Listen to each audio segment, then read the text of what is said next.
Alors, comment a commencé cette enquête? Comment? C'est dans le procès-verbal de police que j'ai lu qu'en réalité, les policiers s'étaient rendus au domicile de Jérôme Bandiagui, non pas sur la base d'une plainte qui avait été déposée contre lui, non pas sur la base d'une infraction qu'il aurait commise et qui avait été constatée, mais dans le PV de police même, les policiers disent c'est sur instruction de l'autorité, sans préciser quelle autorité. Quelle autorité leur a-t-il donné instruction de faire cette descente musclée chez Jérôme Bandiagui? Premier épisode.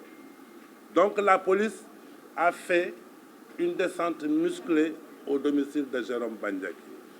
Et lorsqu'ils sont arrivés, contrairement à ce qui a été dit, contrairement à ce qu'ont dit certains, Jérôme n'était pas à son domicile. Et lorsqu'on l'a appelé pour lui dire que les policiers sont là, c'est par sa propre volonté qu'il est venu.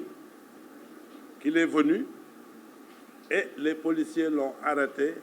Il n'y a eu aucune bagarre, il n'y a eu aucune escarmouche. Donc il s'est rendu comme un bon citoyen.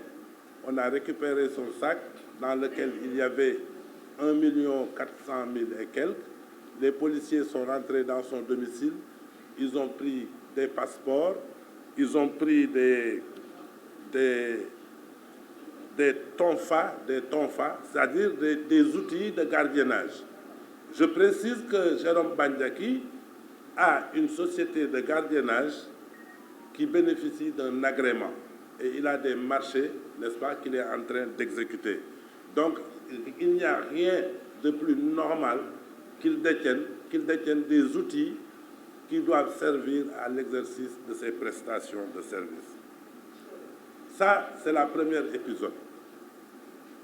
Alors, on a fait des enquêtes sur les passeports, sur ce qu'il détenait.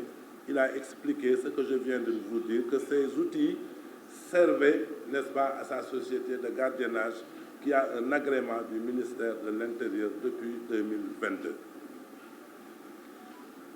Alors, sur son passeport diplomatique, parce qu'il en a plusieurs qui sont expirés et qui ont été régulièrement renouvelés. Je précise au passage que M. Bandiagui assurait la sécurité de l'ancien Premier ministre et de l'ancien président de la République du Sénégal. Donc, il faisait partie de leur sécurité privée. Et à ce titre, il avait besoin d'un passeport diplomatique pour pouvoir, au besoin, voyager avec eux. Mais là où il y a le problème, on lui a demandé pourquoi sur votre passeport diplomatique, il est écrit que vous êtes agent administratif, alors que vous n'êtes pas agent administratif. Sur ce point, il a dit qu'on m'a attribué cette qualité. Donc, normalement, si ce fait doit faire l'objet de poursuites, on doit pouvoir au moins, je ne dis pas poursuivre, au moins entendre la personne qui a inscrit sur son passeport qu'il était un agent administratif, parce que ce n'est pas lui qui a inscrit sur le passeport agent administratif. Donc sur ce point, on le poursuit pour usurpation de fonction. Sur l'autre point, on lui demande pourquoi vous occupez, n'est-ce pas, un logement administratif. Il a dit que c'est en ma qualité de quelqu'un qui assurait la sécurité du Premier ministre, et ensuite du Président de la République, la sécurité privée, que la primature, le Premier ministre, n'est-ce pas, m'a attribué un logement administratif. Sur ce point, on le poursuit pour obtention d'avantages indus de la part de l'État. Alors, au cours de l'enquête,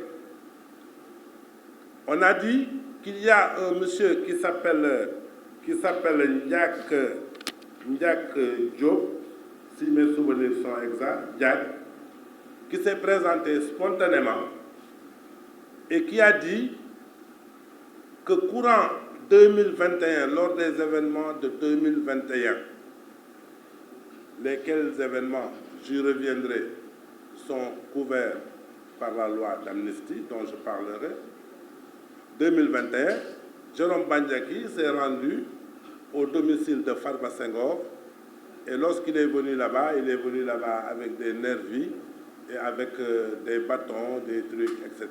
Sur la base de l'audition de cette personne, Jérôme a été conduit au domicile de Farba Ngom pour une perquisition.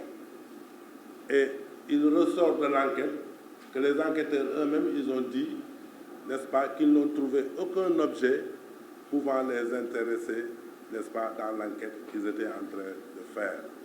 Auparavant, ils ont perquisitionné la maison de Jérôme Bandiaki à Mbour ou à Saly et ils ont récupéré deux armes, une arme d'alarme et un calibre 22, n'est-ce pas, qui lui a été vendu par quelqu'un qui l'a présenté comme étant le cousin ou le beau-frère ou le beau-fils ou le gendre de l'actuel ministre de l'Intérieur à l'armurerie qui fait face, n'est-ce pas, au ministère de l'Intérieur.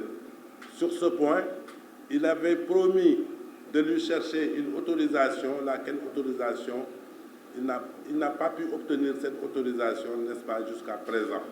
Sur ce point, on le poursuit pour détention illégale d'armes, en tout cas détention d'une arme sans autorisation. Ce qui est rocambolesque, on a ajouté un autre délit, trafic d'armes. Pour ce qualificatif, je n'ai trouvé aucun fait pouvant le corroborer. Donc ce sont les différents faits sur lesquels, n'est-ce pas, Jérôme Bandiaki est poursuivi et ils ont ajouté un dernier délit qui est des actes de nature à compromettre la sécurité publique, c'est-à-dire l'article 80. Alors, je voulais dire ceci. Je pense que dans ce pays, on devrait se ressaisir. Soit nous sommes dans une république, ou bien nous sommes dans une anarchie. Parce que lorsqu'une loi est votée, je n'invoque pas ici le bénéfice de la loi d'amnistie. Mais je dis simplement que s'agissant d'une loi d'amnistie, il est interdit, n'est-ce pas, aux particuliers d'en parler, a fortiori, n'est-ce pas, les autorités. Parce que quand on parle des événements, quand même, de 2021, quand on parle, n'est-ce pas, de troubles à l'ordre public, il semblerait même qu'il y aurait quelqu'un qui aurait déposé une plainte contre lui. En tout cas, cette plainte, moi, je ne suis pas au courant, je ne l'ai pas vue. Nous n'avons pas été entendus sur ça, n'est-ce pas? Nous n'avons pas été convoqués sur ça. Pour vous dire que, d'ailleurs, Jérôme Bandiaki n'a jamais été convoqué. Je pense que dans un pays normal, lorsque la police a besoin de vous, le premier acte qu'on aurait dû faire, c'est au moins de vous envoyer une convocation. Jérôme Bandiaki n'a pas reçu de convocation, on ne lui a pas envoyé de convocation. On a débarqué Manu Militari à son domicile sans l'aviser.